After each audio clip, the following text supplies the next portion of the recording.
tweeting. So I am on Twitter. That is my Twitter handle. If you'd like to follow me, excuse me, I'm just getting over a little bit of a cold. I'm going to try not to cough my way through this. If you want to follow me, I'm at Miss Keefe on Twitter. And hopefully we learned some great stuff today about Canvas. The questions that I've seen so far are really interesting. There were a lot of questions about requirements and prerequisites, and also about discussions. And I thought all that was really interesting. So I'm actually going to start with those. The first really interesting question that I got was clarifying between requirements of contribute to page and submit assignment when we're talking about discussions. Those of you who aren't familiar with module requirements and prerequisites, they're one of my very favorite things. And I'm just going to show you in here kind of why I think they're so great. You're going to notice in this class that every piece of this module has a requirement on it. Even my pages, they have a requirement of mark as done, and then all of the other pieces that I want my students to turn into me have a requirement of submit. If you've never used these before, I'm going to go ahead here and show you what this looks like. Once you have items in a module, you can use the requirements. So requirements are for the pieces inside of the module. And like I said, with this module, and I'm going to show you from the student view, one of the reasons why I really think this is awesome. In this module, I have a requirement on every piece of the module. And it's not because I'm just overbearing. Even though before I worked for Canvas, I was a teacher, and before we had Canvas, we had a system that didn't have this. And when I was a teacher, I was an online teacher. So one of the things that really bothered me was I had all of this great content, and because it wasn't anything, and it was high school, so I'll preface it with that. I had all this great content, but my students would skip it because there wasn't anything that they actually had to turn in. So once we got Canvas and we had this idea of requirements, I really thought that this was amazing because I could at least slow them down a little bit with those content pieces. So for this one right here, this is a page. It's just the introduction to the course. It's still important. I want my students to see it. For things like that, you actually have two requirements that you can do. One of them is view, which just means they have to click on it. And the other one is mark as done. I really like mark as done because I'm hoping that my students might think about it for a couple of seconds before they actually click the button. And then while they're thinking, maybe they'll say, oh, there's some important stuff on this page that maybe I should look at. So view the item just requires a click. Mark is done. There is a little button that they're going to see, and they will click that in order to move forward. Now, with requirements, you've got options. You're going to see in here for this module that I am asking my students to move through in sequential order. That is going to prevent them from skipping around. You don't have to check that box, and then it won't. They can go in any order, but the requirements will still persist. For something like a discussion, which was another question that came in that's related to this, the person who asked the question wanted to know, is contribute to the page or submit the assignment best practice for discussion? And here's what I would say about that. So contribute to the page just means that they have to put something there. So if it is something that is ungraded, you can use contribute to the page. Contribute to the page you can also use if you are using pages like a wiki page, which I know not many folks do, but if you are, that can be set to a requirement. Most of the times with discussions, if it is something that I'm grading and I want them to turn in, I would just use the submit the assignment. It will function either way. It'll function the same way with the discussion to contribute to the page. So I'm going to go ahead and show you what this looks like from a student's perspective. So if I go ahead here to, I'll go into student view to show you this. Lots of times when I'm talking about prerequisites and requirements, it comes up when I'm talking about all the reasons why I love modules. And then, you know, I show them this view of modules with a module that has a requirement on every piece of the module. And this is a little bit of a hack that I think is pretty awesome. So the way that it works and shows to students is what I really like about this. Yes, I am putting requirements on things. Yes, I am forcing them to kind of go in the order that I want them to, but it's also working for the student then, kind of like a checklist. So you're seeing over here on the right-hand side that as students are completing those pieces, it checks it off.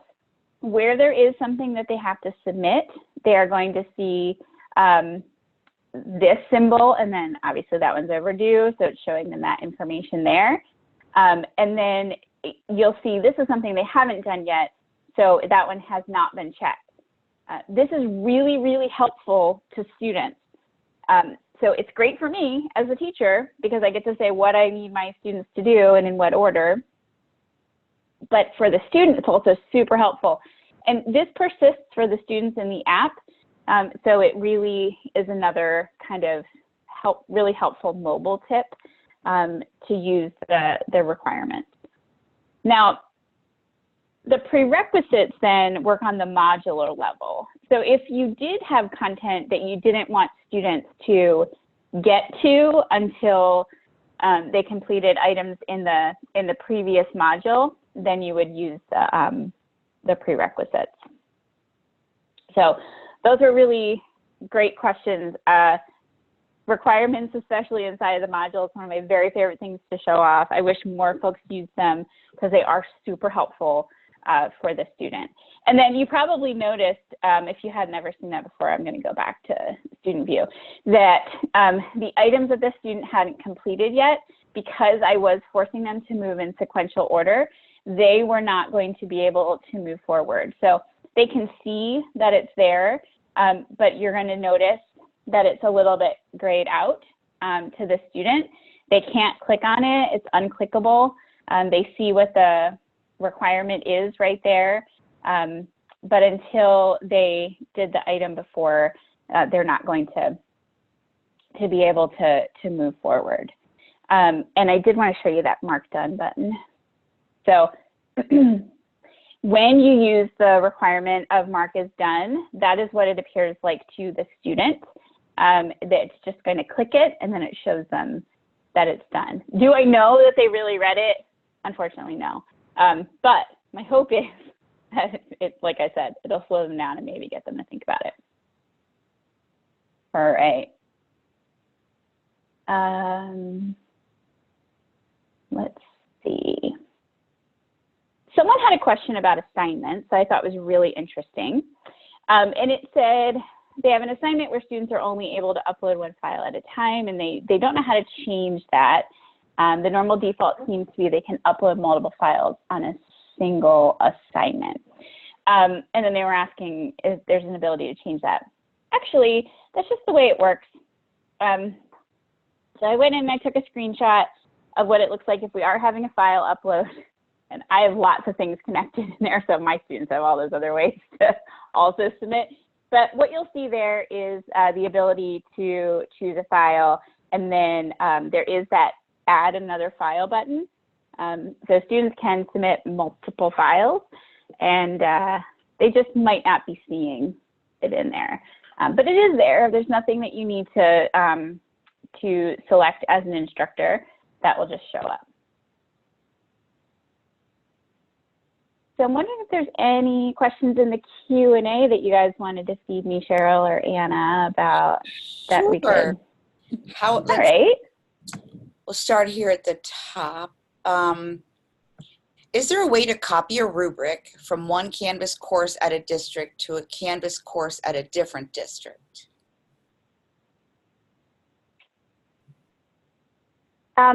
So there's not an easy way to do it. So what you can do though is share it. So if you share an assignment, you can't share just the rubric by itself. But if you share the assignment with the rubric attached, and you could either do that by exporting it and sending it, or sharing it through the Commons, when you import that assignment or discussion, the rubric will come in with it. So unfortunately, that's right now it's a little bit funky. They have to go together. Okay, great. So that would be rubric and assignment. Do you want another one? Yeah.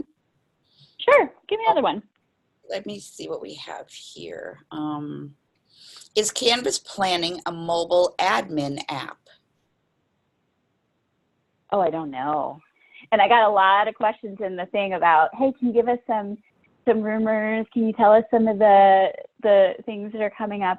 I don't know. I've heard a lot of, I know there's been a lot of people want it. I am not privy to that information though. Oh, it's up the Panda chain a little higher. It is. It is. Right. Yep.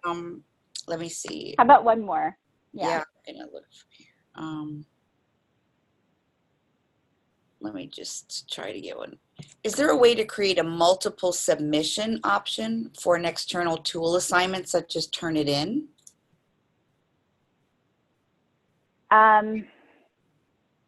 Not that I know of. Okay, and that would be an external tool. Okay, Yeah. so let's try it. I'm going to look for the ones for Canvas first. Let's see. Right.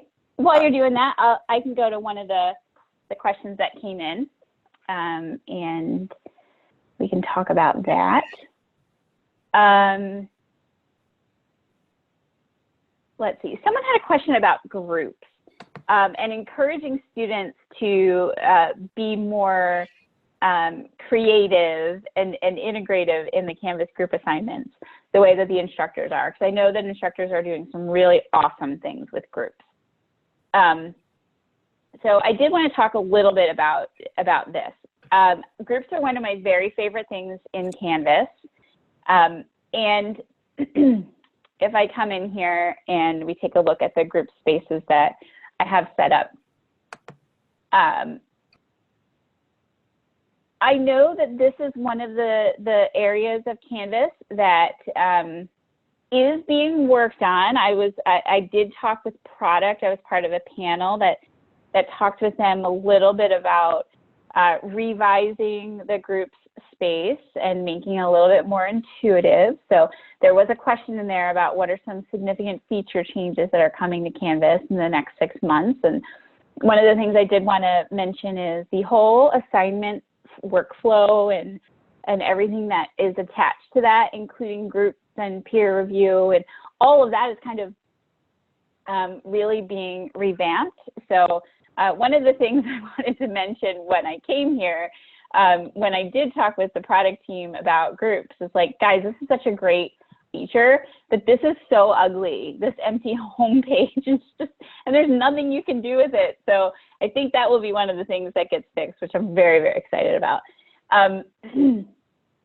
One of the things that I would suggest for groups, when I talk to people about using the grouping functionality, is there are so many awesome tools in here to students. You know, this is like their own little mini Canvas. And they can do things in here that they can't do in the normal flow of my course. But I really do need to give my students some instructions about how I want them to use it. So when I have talked with other people about using the group space, I have encouraged them as part of a group project to include some expectations about how the students would use the group space.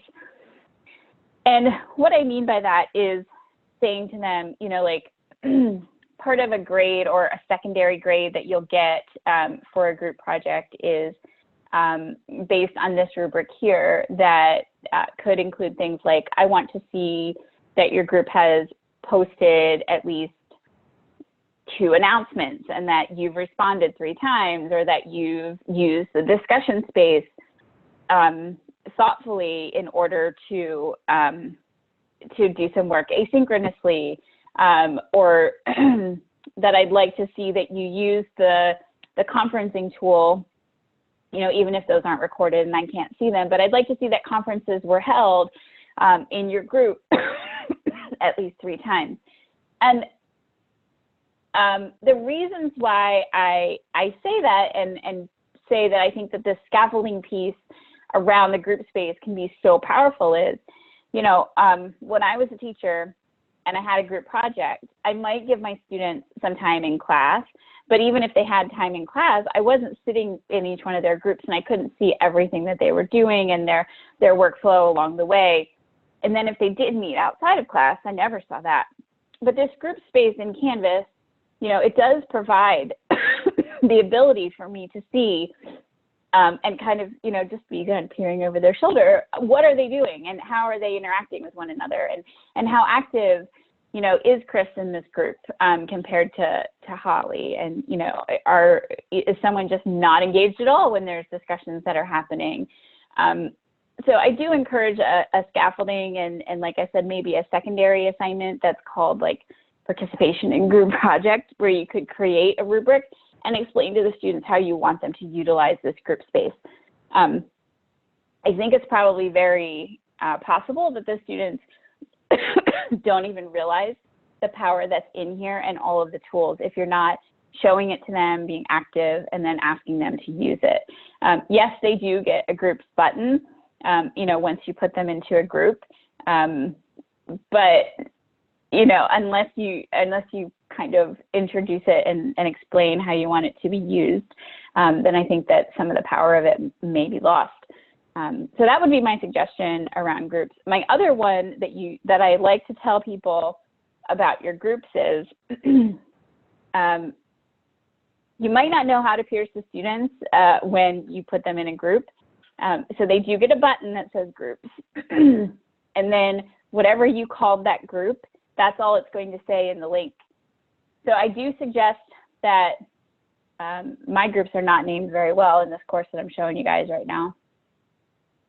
I only called it discussion group 1. Unfortunately, to the student, they're not going to see what course that's attached to. So do be thoughtful about what you call your groups. Attach it to a course name in some way, so that if every one of their Canvas courses is using groups, which how awesome would that be? But if they have 4 courses and they're all in a discussion group number 1, it's going to be hard for the students to tell that apart. So that's my little pro tip there. Be thoughtful about what you call your groups if you're using them. Let me see if I have any other good questions. And Cheryl, do you have one for me? Let's see. I just saw one, and the window jumps around a lot. Let's see. How about the somebody asked about the mute button in the new grade book? Okay. What did they ask about it? What is it for? How do you? No. Or where is it? They couldn't find it. Because where is it? Question comes up and then somebody types it, it flips up. So it's like, where'd it go? I'm going to find it though. But it was about where to find the mute button. Oh, here. What happened to the mute option in the new grade book? I see post hide grades, but it won't work for just one assignment, and I can't use it if I haven't assigned a grade yet. Okay, so this functionality is different, so let's talk about it a little bit. In the new gradebook, it used to be mute, and it was that little bell symbol, right? Yes. And you could see it from the speed grader, and you could also see it when you were in the gradebook. So where it has moved to is in grade posting policy. So when you click on this, you've got two options. Automatically post means as soon as you are grading something, that grade will be sent back to students. So that's like unmuted. And then manually is going to be the new mute functionality. So that's where it lives in the grade book. Okay. Okay. Let me show you though where it is in the speed grader. So I'm going to go into there. So it's in the policy. Because yeah, it's moved. And okay. When you're in the speed grader, which is my favorite place really to manage these things, is you can, it's not a bell anymore, it's that I. So right now, these are going to be posting. So if I'm in here grading, as I'm grading and submitting, those grades would go back to my students. If I wanted to hide the grades, I would click on that I, and then it's going to give me the options for hiding them. If you do have a cross-listed course where you have multiple sections, it'll ask you, is it for everybody or is it just for a specific section? So the mute has changed to post. There's a lot of information about it in the Canvas community. I know there was some confusion around it, but those are the two places where you can control it, either from your gradebook or in the speed grader. Great, thanks. Let's see what we have here. Says, going back to discussions that have only been partially completed, does Canvas notify as grading to be done after you've given them partial credit? Would that, I'm thinking that might be on the mobile app. I'm not sure. So let's talk about discussions a little bit. I had a bunch of other questions about discussions. There is one of the most, someone asked for some gossip about this actually, and I don't have any gossip, but I do want to show you this. One of the most requested things that I think is out there is having multiple due dates for discussions, right? It's something that everybody wants. I hear it all the time. Like if I'm out and working with professors, it's one of the things that they absolutely, absolutely want, right? So I looked it up in the community. You can see here that there's so many people who want this as a feature. Do I have any insight on it? I do not. I do not know if or when they're going to build it. I just know that it's in high demand. So that was one of the questions I got that's related to what you just asked, Cheryl. Yes. One of the other questions that I got that's related, that's in the same vein, is, you know, what if I want them to do two pieces and it's two separate grades? So I think that's kind of similar to what you're asking. And then the other question was like, what if a student resubmits? How do I know that for a discussion? Like, how do I know that I'm supposed to go back and grade it? Mm-hmm. And unfortunately, there's not, like, none of that. It makes me sad to say that none of that functionality exists right now. Mm-hmm. I am hopeful that those things will come. And just because the way that our power users of discussions, and because it is such a really great tool, are using it, I think it you know, people are dying for having more functionality around discussions.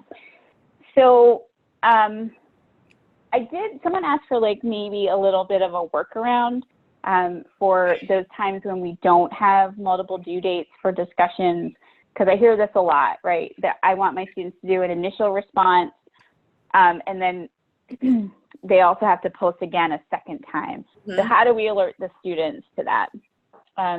So one of the things that I would suggest, let's see. One of the things I suggest to folks is to, you can create an event asking the students, so put the first post date on the event. And so where I'm going to do that is from the calendar. Mm-hmm. I'm going to go here to my Canvas calendar and show you what I'm talking about. This is obviously this is a workaround. This is a creative use of Canvas. This is not is not, you know, optimal, but it does work. So let's say on this date, I wanted my this is for my students to let them know first post is due for discussion. So what I'm doing is creating an event there. Mm-hmm. And then I can come down here and I can make that a, let me pick a course, let me turn on one of my courses here that I want to use. So let's say it's for my Growing with Canvas. All right. So first discussion post due. Select the date and then say which class we want that to be in. And I'm even going to go one step further for my students. So what I did was I clicked on more options. And then I'm going to give my students more information in here. So please be sure to make your first post on the discussion. And then I'm going to actually link it right in here from my students. So I'm using the content selector over here, and I'm going to pull out that discussion. So I put the link right there. Mm-hmm. By today. And then the final post is due Friday. So the way that'll show up, I'll go ahead and click Create Event. So then it'll show up to my students on their calendar, right? Mm-hmm. So as a reminder, and then if they clicked on it, they'll also see the link right there. So I've made it super easy for them to get to it. Then I would make that, you know, other discussion, whichever date that's due, it'll show up then on the calendar with that date. So they won't miss it. No. They do know there's two pieces. So until we have a better way to do it, I think that this might work and help our students out so they don't miss there's two parts. For sure. Doesn't help with the grading piece, but you know, there's that. There is that. There was a question or two about word count in the discussion or in SpeedGrader. Do you have any news on that? So word count. So I think it does count the students' words. It does tell them what the word count is, mm-hmm. But I don't think it shows up to the teacher, which I think is why people are asking. So let me see. Yeah. So right here, like when I'm in or showing you what it looks like in the reply box in discussions. So it will count words. Unfortunately, I don't believe, and we'll just double check that together, I don't believe that shows up to the instructor anywhere. So let me go here and I'll open that up in the speaker just to verify.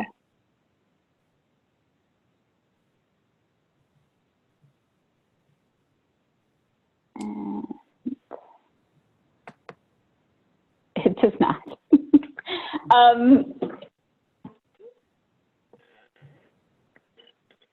I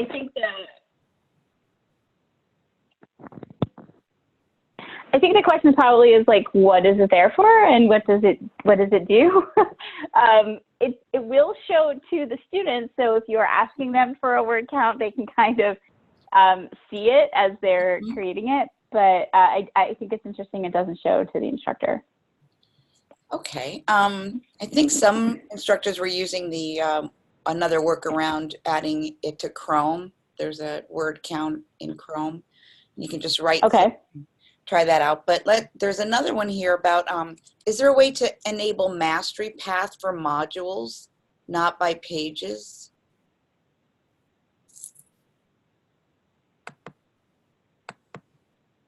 So to force a path to open, like in a new module. Yeah, or 4. I think is the question. So Mastery Pass works within a module. You can't like kick a student into a whole nother module necessarily out of a Mastery Pass. It's right now it's built to work inside of a single module. Okay. Yep. Do you have others on your end? Questions? Let's see what we have here. Oh, someone asked about folios and Portfolium. So I did want to talk just a little bit about that. So let me show you what this looks like. If you have Portfolium, so if you are at a institution that does have Portfolium, what it looks like to a student, here I'm going to go to a different course here and show you, or what it looks like to the teacher and the student actually, is what I'll show off.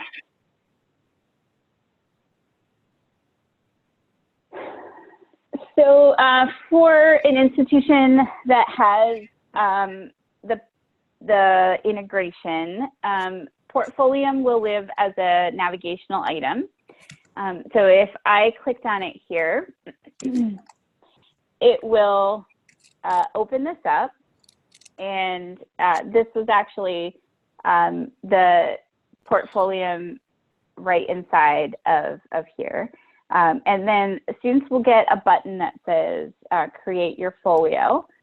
And the LTI integration, so this is actually the start of my Portfolium folio. If I hadn't had one, it would walk me through the steps to create one. And there's multiple ways to set it up. You can do it with an email address, you can do it out of LinkedIn or Google or Facebook. There's lots of different ways.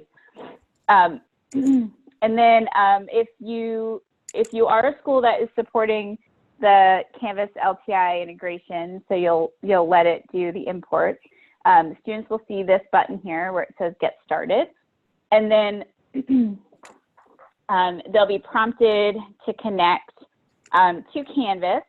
That will allow students then to add pieces to their Portfolium folio out of submissions inside of Canvas. So that's what it looks like inside of a course. The other place that it lives, if you do have the Portfolium integration, is in Account. So when I show you my account here, you'll see that here are all the those other things, and then there's Folio. So that is another place where the Portfolium folio is connected. So it's exciting times. It's really interesting stuff. We're all getting more comfortable and knowing about it. I know that there's a Portfolium like asynchronous training course that you can sign up for. I saw it in the Canvas community. It's actually in one of the banners at the top. So if you want to know more than that, which I'm sure you do if you're interested in that, if you're interested in ePortfolios and the Portfolium integration, there's some really great stuff in there that you can check that out. That part of Portfolium is now included, you said? This part is for sure. This is what I'm showing you right now. That Gotcha. if it's been integrated, this part is the everyone gets it piece. Gotcha. Yep. The course integration level that you saw, that's going to be that deeper level for institutions that have the more robust LTI where students can push stuff to their folio. Okay, well, let's see. We have like 4 minutes left and 20 questions in Q&A that we're trying to get to. My gosh. I know. Oh my gosh, all right. There were 30. How about, well, we're trying to. I'll go quicker. How about, no. Do invisible unpublished items show up on the requirement drop-down box? So invisible unpublished items. I'm not even sure I know that one. I don't know if I know that one myself. Show up on the. Let's see. So yep, can you add it as a requirement if it hasn't been published yet? That's what it is. Is the question, I think. Yeah. So let's try it. There you go. If I unpublish it, and then I go into edit, I believe you can still. It should show up in the list. Yep. I think let's see, what is that? 1 point determining. Yep, it's still there. I can still create a requirement for it. Obviously, it wouldn't require the students to do it if it wasn't published, though, right? Right. We would have to publish it. Yep. Is Canvas going to have quizzes with multiple numerical answers? I hope so. Okay. That's a hope. I hope so. Oh, how about this one? Have you ever used Google Cardboard in Canvas? I have not. I actually got that one submitted to me ahead of time. I had to do some research. I didn't even never heard of Google Cardboard before. Okay. So what I did then was do some research in the Canvas community to see if anyone else in the community had used Canvas Cardboard, and I hadn't even seen it there. Oh. So I'll just put a plug-in for the Canvas community, and the Q&A section in the community is awesome. You can post your questions in there, and other folks can hop on and answer. The community, if you're not an active member in there, is a fantastic place. It is. And you can get really good ideas from other folks. Well, and as you showed with the voting, that's one way to get your thoughts out there and see if people are wanting the same thing you do. For sure. It is. And someone had a question about Apple Pencil. The Apple Pencil was giving them some heartache. And to that person, I wanted to show you this. This is something else I found in the community. And so if you are that Apple Pencil person who's having a hard time, what you described in your question just doesn't sound right. So here is the person, Ryan Sealhammer, who's at UCF, University of Central Florida, is the mobile expert. He is the guy. So Ryan is on Twitter. If you have any questions about, he's going to kill me. Probably no, he won't. He loves answering questions. He is the person. He is my go-to person. He does not work for Canvas. He works for UCF, but he's amazing. He will answer any questions or problems that you're having with any of the apps. And I found a question in here about the Apple Pencil, and he really helped this person in here who was having a difficult time. So you can find him in the community. You can find him on Twitter. You can ask him. He'll be more than happy to help you. He is a Canvassador. So yeah, search him out. Anything mobile. That's my plug for Ryan. Well, he'll love that, I'm sure. I'll put it in the chat. He loves it. Okay, Yeah. I think we're going to get kicked out. I'm so sad. We had so many more questions for the guys. All right. Well, here's the thing.